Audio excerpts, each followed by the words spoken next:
The killing and dismembering of Jamal Khashoggi in an embassy in Turkey put the focus on attacks on journalists. He was one of at least 50 members of the media killed this year alone. And it's not just journalists, it's activists too. Worldwide, attacks on both have been on the increase.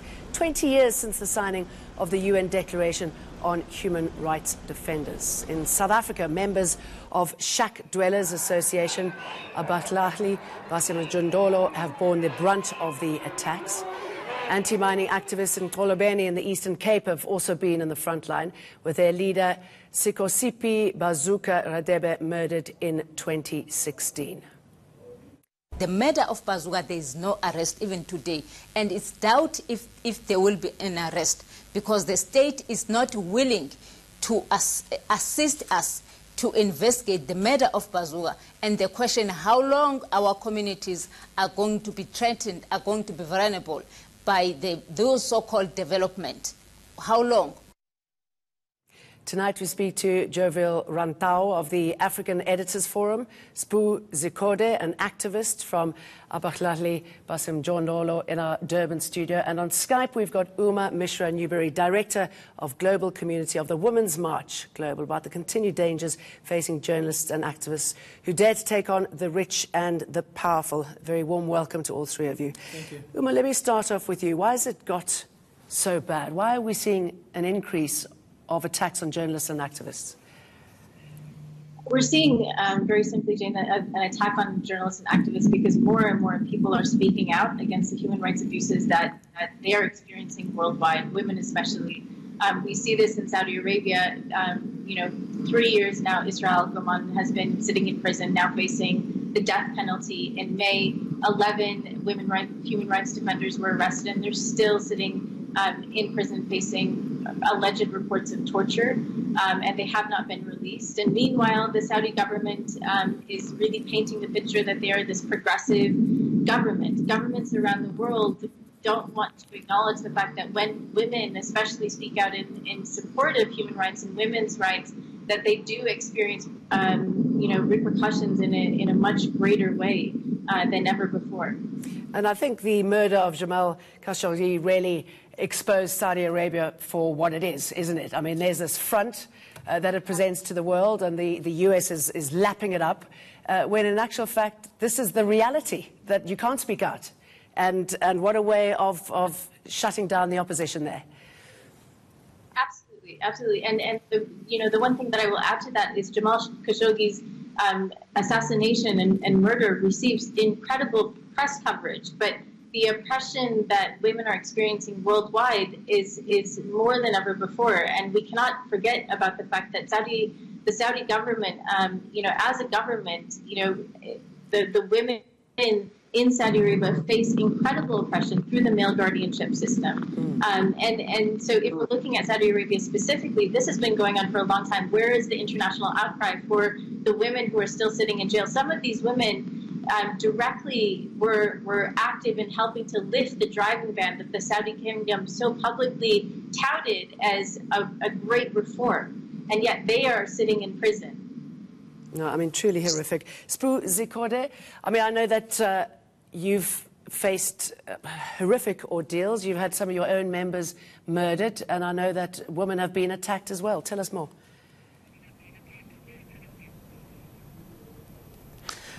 Yes, as Abahlali Basemjondolo, we are very disappointed with the manner in which our members and our leaders are being brutally murdered with impunity. We have lost between 10 and 16 activists and leaders of Abahlali between 2009 and this year. The latest murder being the one that took place on the 22nd of May this year, where Sifiso Ngobo, our branch chairperson in Ekukhanyeni, was murdered in his home. Obviously, last year, November, our chairperson, Sebonelo Mpegu, was also murdered. Now, in many of these murders, we have not received any justice. Of course, with an exception of only 2 comrades that have been killed, and one of the people that was responsible for the murder of our 17-year-old Ngobile Nzuza, a constable police officer, was sentenced to 10 years early this year. But we are also disappointed to say that our chairperson in Kwandengeze branch, Thuli Lendlovu, was killed by two councillors who worked for the eThekwini municipality, and there are 3 gunmen who are now serving their life imprisonment in Kokstad prison. So the level of state violence increases, and of course the police responsible for this murder, the local councillors, particularly those of the ruling party, continues to threaten Abahlali, and of course the militarized private security guards that our cities, particularly the metros, have established, the anti-land invasion unity, especially in eThekwini. We are very disappointed that the state has not done anything with all these matters. Cases have not investigated, no arrest, no investigation or prosecution with all these charges that have been laid. Quite staggering. Jovial, in your work, the Editors Forum, tell us what's happening as far as journalists are concerned. Well, I think the most important point to make right at the beginning is that media freedom is a fundamental human right. Yes. And it's a human right that belongs to all Africans. You know, it's not a right that you and I enjoy, but it's a right that everyone has to access information that will make them better citizens, informed citizens, that will make them be empowered enough to make decisions about their own lives, you know. What is worrying the African Editors Forum is that we've seen in the past year or so, you could say, a serious upsurge in the attacks on journalists, the intimidation, the arbitrary arrests, detention of journalists in some countries in Africa. We are quite worried about what is happening in Cameroon, for instance, where journalists are picked up. Out of control. Yes, we've got about 8 journalists in Cameroon in prison at the moment. For what? Just for doing their work. Because somebody somewhere in the upper echelons of government did not like what they read, they heard, or they saw on TV. So what is worse with Cameroon is that these journalists are not only taken to a civilian court, but they're taken to a military court. And they appear in court after months and months of detention, being denied access to lawyers and to families and so on. Mimi Mefo, 29-year-old radio and TV journalist, was arrested just a few weeks ago, released after TAIF and the CPJ and others put a lot of pressure on the government to do so. In Sudan, you've got the special branch, you know, the National Security, Intelligence Security Services. Yes, yes. If a minister or anybody in government is upset with what a newspaper publishes, they summarily just will go around, pick up the newspaper. Sometimes they'll go to the presses and stop them. 15 journalists have been arrested in Sudan between now and the last 6 months. So it's a worrying period for us in Africa. I mean, Uma, I know that you've also got experience in Africa, and I'm just wondering how South Africa and the rest of Africa, what's happening is sitting in the bigger picture. And what do you think is provoking this sort of attack? I mean, what are they hiding?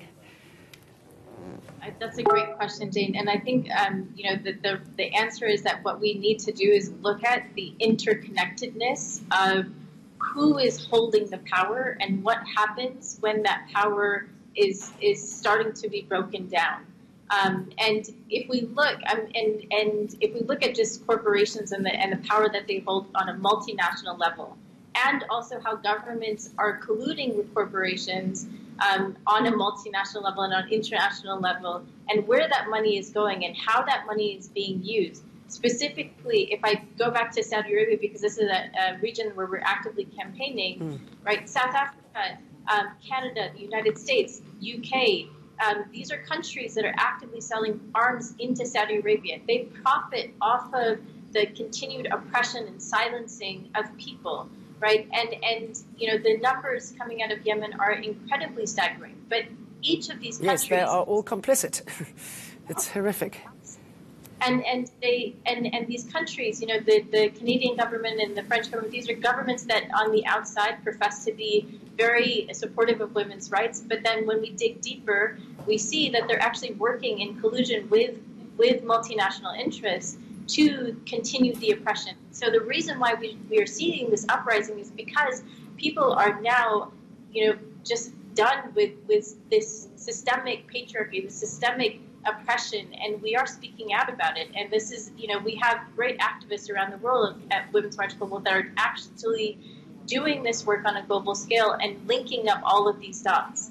And Uma, tell me more about why women are targeted and why that's on the increase. Is it because it's easier?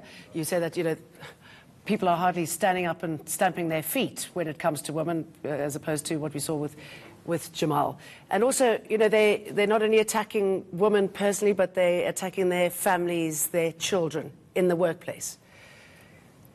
Absolutely. Women, we cannot forget that women carry the burden of pushing society forward in many different ways. We wouldn't have the right to vote if it wasn't for our foremothers, our grandmothers, our great-grandmothers. Women have always been pushing the needle of society forward from the very beginning of time. And it is women's continued effort that holds government accountable, whether it's Indigenous activists, women Indigenous activists fighting for clean water around the world, or whether it's grandmothers, going to the border in the United States and showing up and saying to the United States government that it is an incredible human rights violation to tear gas migrants and asylum seekers. Women are being targeted because women are unafraid of speaking out, because we know what it's like to live without those rights. We know what it's like to live under systemic oppression. We know what it's like to have continued to fight for our right to have equal pay, to be able to work, to have childcare, to have just basic things that allow us to exist in a very free way. That's why you see women speaking out around the world. And long may that continue. Thank you very much for sharing your work with us, Uma. Mishra-Newbery, I believe you've got to run, so thanks very much for that. Spoo, let me go back to you. Tell us more about your work and why you think you are getting this sort of treatment from authorities. Well, it is most unfortunately that the shack dwellers movement, Abahlali, Basemjondolo, and many communities in general who found themselves marginalized are trying to organize in order to build voice for ourselves. So we have been able to organize the unorganized, the shack dwellers, and particularly the unemployed. So Abahlali has more than 55,000 members now, which has really threatened those that are in power. The authorities have been threatened by the art of organizing of our movement. But we have also been able to successfully expose high-ranking politicians. And we've also been able to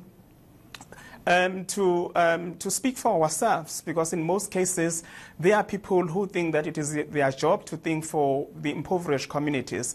We've been able to build the power of the impoverished from below, and we've managed to build a voice that has begun to place itself to the center of our society. But also the democratic values that our movement is trying to prioritize have been shut. So we are concerned that the communities that are protesting, most of whom are sidelines, from the services that this country should be giving to the impoverished people. But also the fact that many communities who come from the rural areas, the rate of urbanization is so high and the migration is so high, and people are unable to find housing in the cities, and the cities' infrastructures are unable to accommodate the influx of numbers coming to the cities. Okay. As a result, our members will occupy and use vacant land, and they will be facing brutal evictions. So the issue here is the right to the city and the right to housing. I mean, Jovial, you hear something like that, it's hardly as though they're gun running or something, that sort of level of brutality. I suppose, when it comes to journalists and activists, the thing is that you are exposing often bad behavior, corrupt behavior. These big, multinationals who are not operating the way they should be. Well, there's only one reason and one reason only why governments would act the way they do and stop journalists from doing their work. It is to prevent the truth from getting to the people. It's as simple as that. Because, you know, people that is not properly informed is weak. You know, if you've got a community that is more informed about their rights and about what's happening around them, they are more bold, they're intelligent, they are more demanding, they know what is due to them. So it suits governments, in our view, to keep the population as ignorant as possible. But also, you were talking about how many countries in Africa are just sort of rounding up journalists.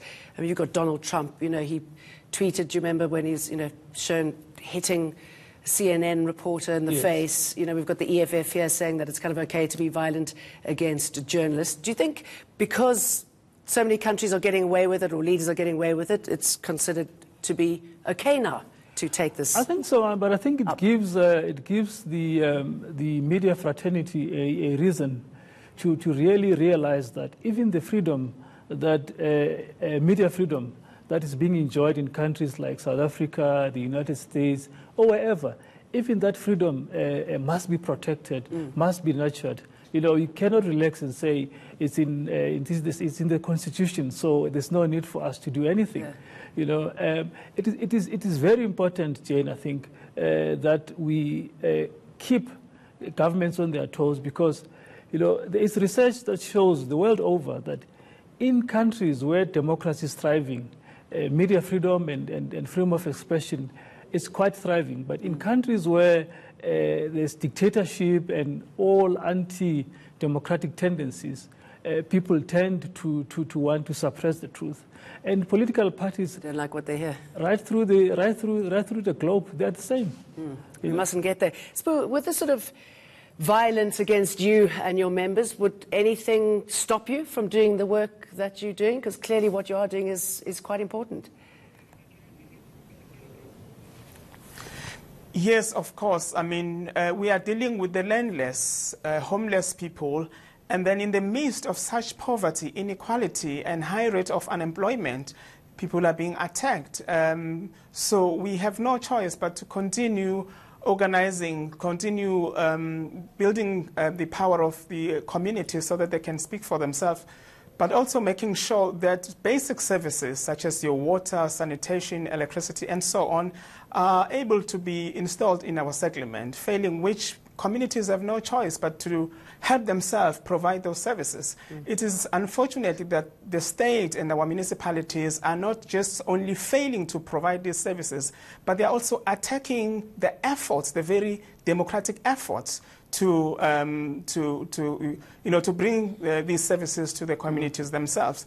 But also the fact that our communities are marginalized from jobs such as your expanded public works program, the EPWP, are only given to certain